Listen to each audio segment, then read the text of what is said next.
আপনারা দেখছেন সৎ কথা। বজরংবলীর শরণ নিয়ে এই গৃহের মধ্যে কিভাবে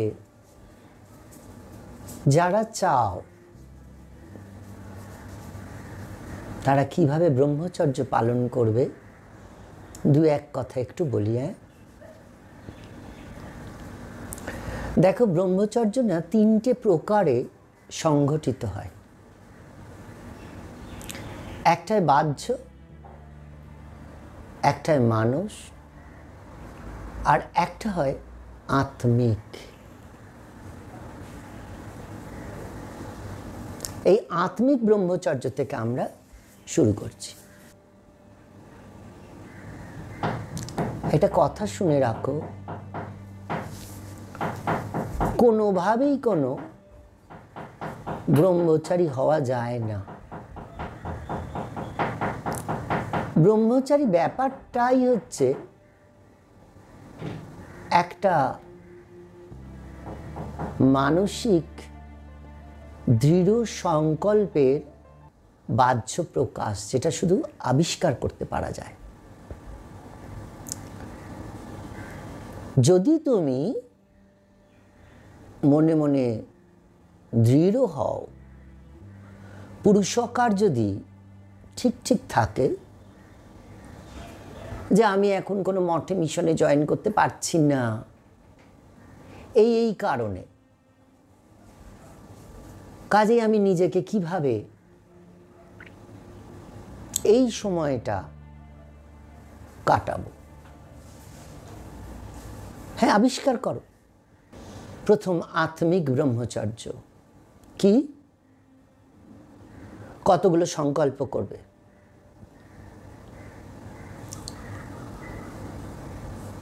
তুমি বলবে যে এর কি কোনো দিন, ক্ষণ, তিথি, নক্ষত্র আছে? ঠাকুর শনি মঙ্গলবারটাকে খুব প্রাধান্য দিতেন। এই যুগে ওনার ওই কথাটাই চলবে, কারণ যে যুগে যে অবতার নেন ভগবান, সেই যুগে তারই জানবে সর্বশ্রেষ্ঠ মান।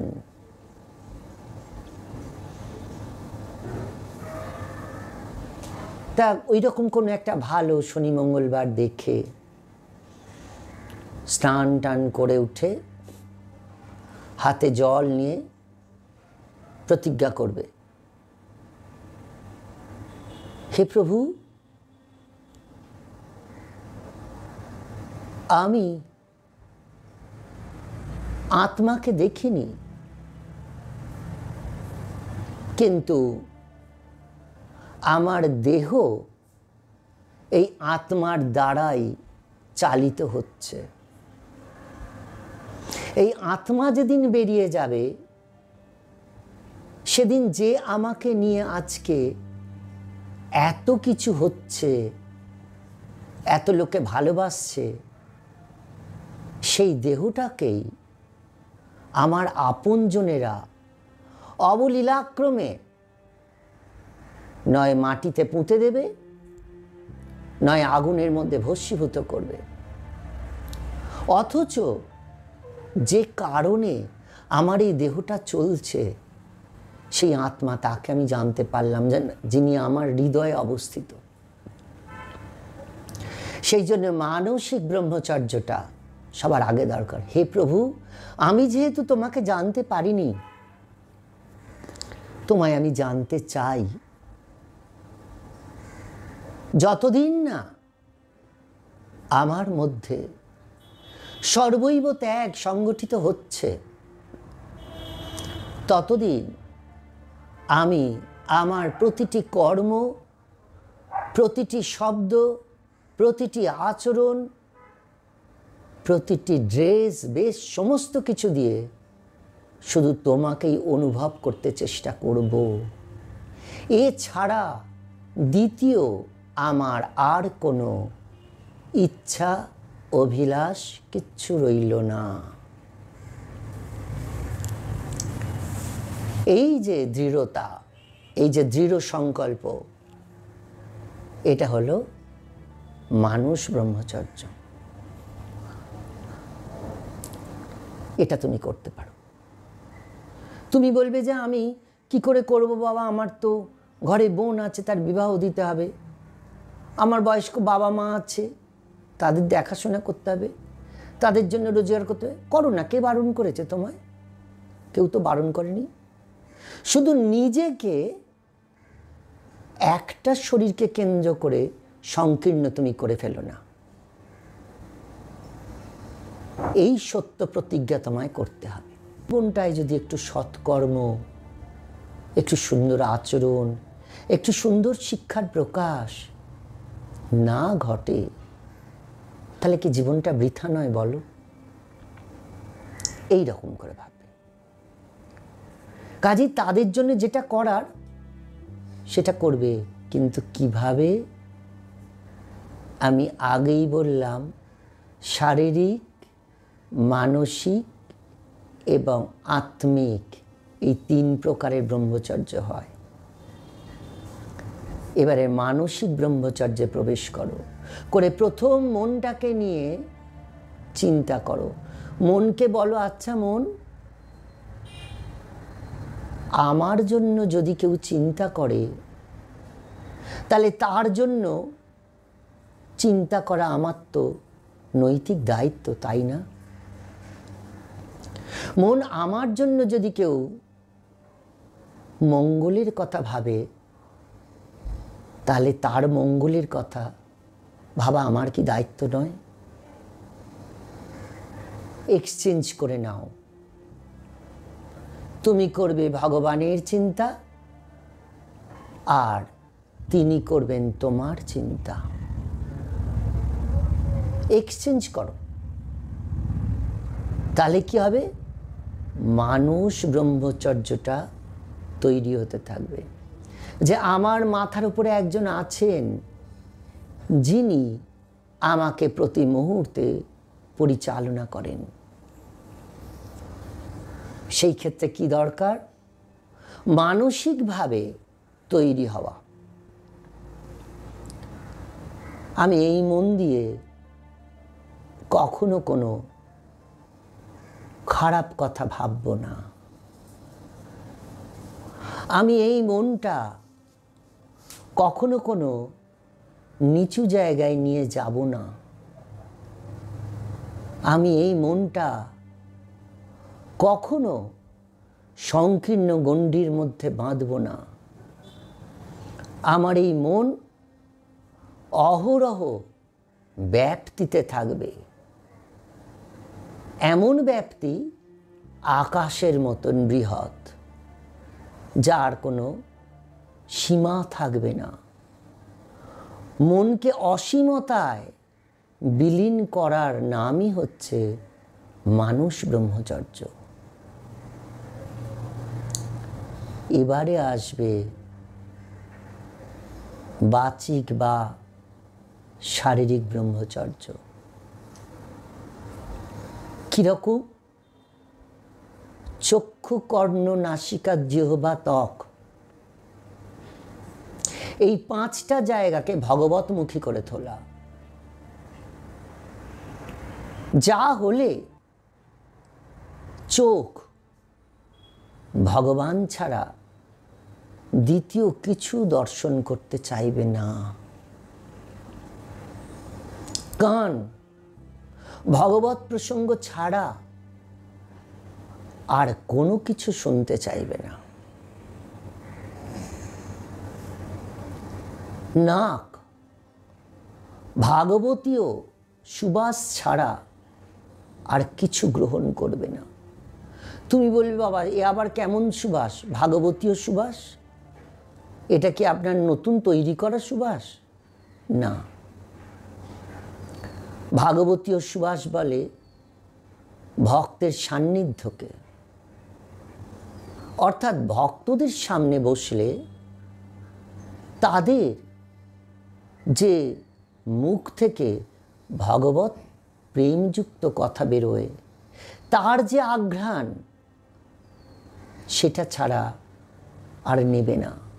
শ্বাস প্রশ্বাস পড়বেই প্রত্যেকটা ভগবত শব্দেতে। নাক যে শুধু শোকে তা তো নয়, নাক তো শ্বাস প্রশ্বাসও নেয়। নাকের প্রতিটি শ্বাস প্রশ্বাস ভগবৎ বোধযুক্ত হতে হবে। যখন বেরিয়ে যাচ্ছে তখন বুঝতে হবে যেটা আমার প্রয়োজন নয়, তাই তো তিনি বেরিয়ে গেলেন। আর যে মুহূর্তে প্রবেশ করছে এটি তিনি চান আমার ভেতরে প্রবেশ করুন। কিন্তু তিনি চান আমি কি করে বুঝব? তিনি গিয়ে আমার ভেতরের অবস্থাটাকে আবার কার্বন ডাই অক্সাইড করে বের করে দিচ্ছেন, যেটা থাকলে আমার ক্ষতি হবে। দেখো,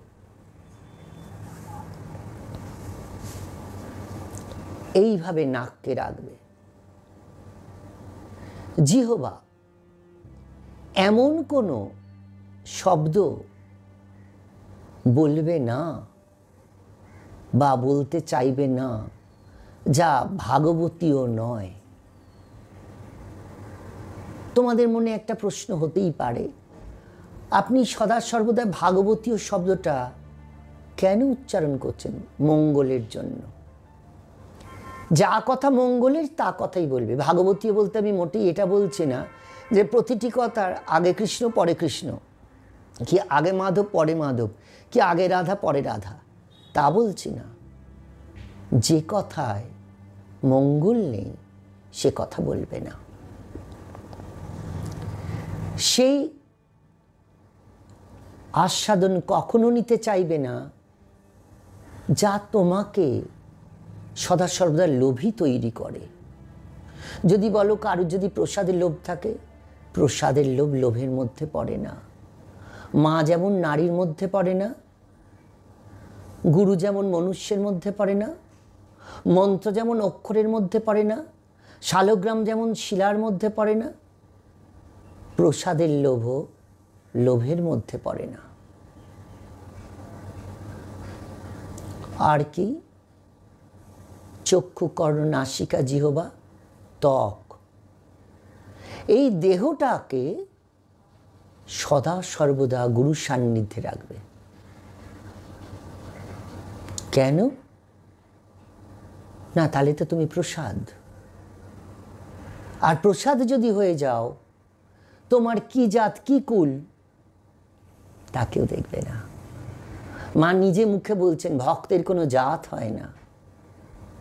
আত্মা তো আর ভক্ত হয় না, দেহই তো তার সব কিছু দিয়ে ভক্তিকে ধারণা করিয়ে ভক্ত হয়ে যায়। তা ভক্তের যদি জাত না হয় তাহলে তার তৈরি রান্নার অত জাতের বিচার আসবে কোত্থেকে? এইভাবে দৈহিক ব্রহ্মচর্য পালন করবে। আর ওই গতানুগতিক সবাই যেটা বলে থাকে যে নিজের শক্তি ক্ষয় করবে না। দেখো, এই সব ব্যাপারে এর মনে হয় যে যে মানুষ এইভাবে চক্ষু, কর্ণ, নাসিকা, জিহ্বা, ত্বক এই 5টা জায়গাকে রক্ষা করতে শিখেছে, তার ওই রকম অত অধঃপতন হবে না যে সে অত নিচে নেমে যাবে। বোঝা কি গেল? এটার নাম হচ্ছে বাচিক। আর ভীষণ সত্যনিষ্ঠ হবে, মিতবাক হবে, কম কথা বলবে, আর শুধু চেষ্টা করবে কেউ যেন তোমার থেকে আঘাত না পায়। তুমি যদি বলো যে মহারাজ এটা কি সম্ভব, কেউ হয়তো আমায় কিছু খারাপ প্রস্তাব দিয়েছে, আমি তাতে রাজি হলাম না, তাইলে তো সে আঘাত পাবে। না না, ওটাকে আঘাত বলে না, ওটা তোমাকে জলাঞ্জলি করার রাস্তা ছিল। ওই আঘাতের কথা বলছি না। যদি পারো তোমার প্রতিটি শব্দ যেন ভগবত প্রেমে রসেতে সিক্ত হয়ে যায়। কাউকে বকলেও তার কাছে বকাটাই যেন অমৃতের আস্বাদনের মতন হয়। বুঝেছ? সূর্য মহারাজকে একবার রাজা মহারাজ শুধু 2টো লিচুর জন্য একটা থাপ্পড় মেরেছিলেন গঙ্গার পাড়ে। সূর্য মহারাজ পড়ে গিয়েছিলেন।